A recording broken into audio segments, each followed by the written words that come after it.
Is procrastination always bad? That's what we're going to explore in this episode, but it's not actually my opinion. This is an essay from Paul Graham. He's a co-founder of Y Combinator, and he spent years in the trenches with literally the most ambitious people in the world. This essay doesn't guilt you for procrastinating, it reframes it. You'll learn which delays are just fear and which are secretly protecting your best work. So if you're stuck between busy work and chores and the one scary project that could change your life, this will help you learn what to ignore and what to do now. So here's Paul Graham's Good and Bad Procrastination. Good and Bad Procrastination, December 2005. The most impressive people I know are all terrible procrastinators. So could it be that procrastination isn't always bad?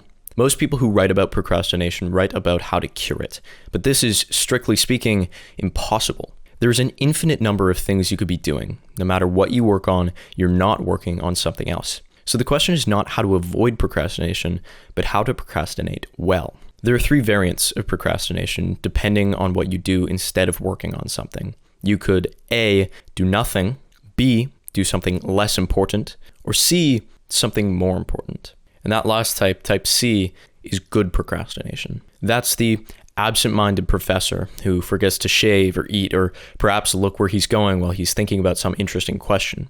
His mind is absent from the everyday world because it's hard at work in another. That's the sense in which most impressive people I know are all procrastinators. They're type C procrastinators. They put off working on small stuff to work on big stuff. What's small stuff? Roughly, work that has a 0 chance of being mentioned in your obituary. It's hard to say at the time what will turn out to be your best work.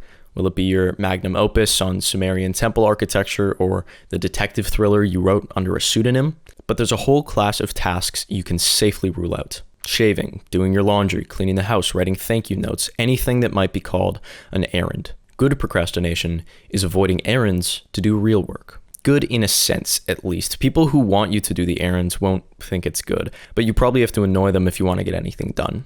The mildest seeming people, if they want to do real work, all have a certain degree of ruthlessness when it comes to avoiding errands. Some errands, like replying to letters, go away if you ignore them, perhaps taking friends with them. Others, like mowing the lawn or filing tax returns, only get worse if you put them off. In principle, it shouldn't work to put off the second kind of errand.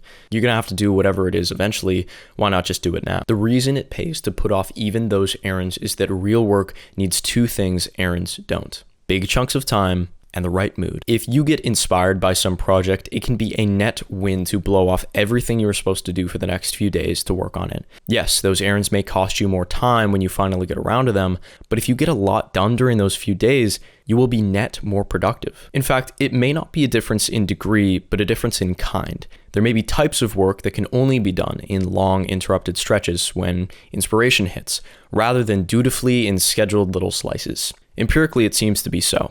When I think of the people I know who've done great things, I don't imagine them dutifully crossing off items in a to-do list. I imagine them sneaking off to work on some new idea. Conversely, forcing someone to perform errands synchronously is bound to limit their productivity. The cost of an interruption, and this is key by the way, is not just the time it takes, but that it breaks the time on either side of it in half. You probably only have to interrupt someone a couple times a day before they're unable to work on hard problems at all. As a small aside, I really want to emphasize this point. If you're not familiar with the concept of task switching, it is immensely costly to your mind to switch between different tasks in a short period of time. Something as simple as checking your phone, so I've heard, causes you to take like 20 minutes to get back into the zone. So if there's anything you can do to optimize your environment, to minimize interruptions, have a light on outside that says when you're involved in deep work, like tell your partner or your roommates to stop knocking on your door at certain times. Anything you can do to minimize interruptions. It's been super helpful for me. Highly recommend. Back to the essay. I've wondered a lot about why startups are the most productive at the very beginning,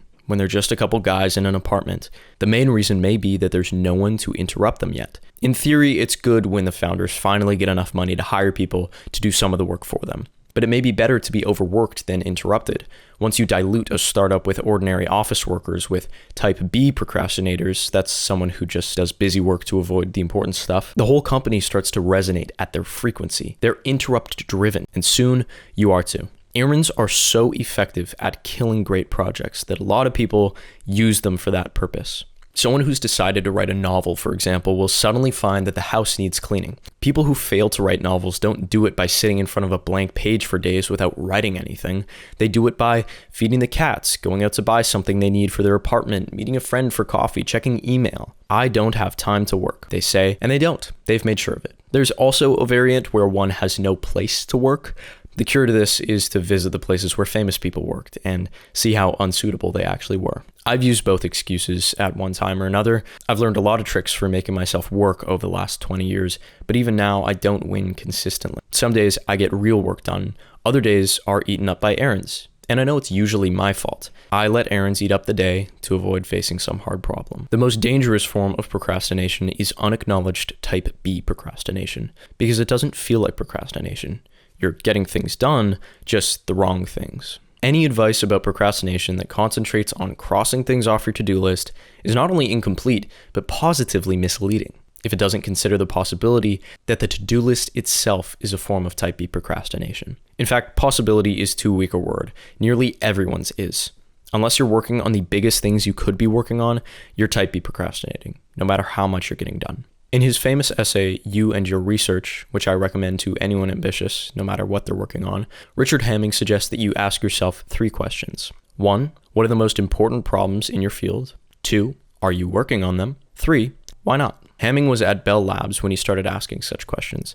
In principle, anyone there ought to have been able to work on the most important problems in their field. Perhaps not everyone can make an equally dramatic mark on the world, I don't know, but whatever your capacities, there are projects that stretch them. So Hamming's exercise can be generalized to, what's the best thing you could be working on, and why aren't you? Most people will shy away from this question. I shy away from it myself. I see it there on the page and quickly move on to the next sentence. Hamming used to go around actually asking people this, and it didn't make him popular, but it's a question anyone ambitious should face. The trouble is, you may end up hooking a very big fish with this bait.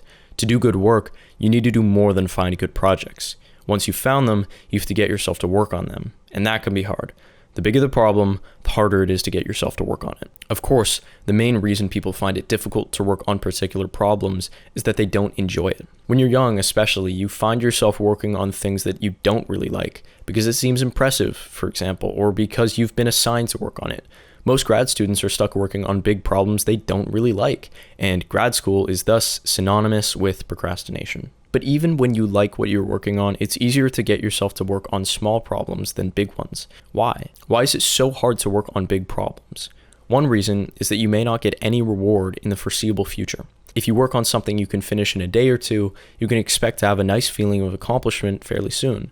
If the reward is indefinitely far in the future, it seems less real. Another reason people don't work on big projects is, ironically, fear of wasting time. What if they fail? Then all the time they spent on it will be wasted. In fact, it probably won't be, because work on hard projects almost always leads somewhere. The trouble with big problems can't just be that they promise no immediate reward and might cause you to waste a lot of time. If that were all, there'd be no worse than going to visit your in-laws. There's more to it than that. Big problems are terrifying. There's an almost physical pain in facing them. It's like having a vacuum cleaner hooked up to your imagination. All your initial ideas get sucked out immediately, and you don't have any more. And yet the vacuum cleaner is still sucking. You can't look a big problem too directly in the eye. You have to approach it somewhat obliquely, but you have to adjust the angle just right. You have to be facing the big problem directly enough that you catch some of the excitement radiating from it, but not so much that it paralyzes you. You can tighten the angle once you get going, just as a sailboat can sail closer to the wind once it gets underway. If you want to work on big things, you seem to have to trick yourself into doing it. You have to work on small things that could grow into big things, or work on successively larger things, or split the moral load with collaborators. It's not a sign of weakness to depend on such tricks. The very best work has been done this way. When I talk to people who've managed to make themselves work on big things, I find that all blow off errands and all feel guilty about it. I don't think they should feel guilty. There's more to do than anyone could. So someone doing their best work is inevitably going to leave a lot of errands undone. It seems a mistake to feel bad about that. I think the way to solve the problem of procrastination is to let delight pull you instead of making a to-do list push you. Work on an ambitious project you really enjoy and sail as close to the wind as you can, and you'll leave the right things undone. So that's it. By the way, if you're a 20-something like me and you're really ambitious, let me know if there's any way I can help. Ask any questions in the comments or give your answer to this question. What's the best thing you could be working on and why aren't you? See you next episode.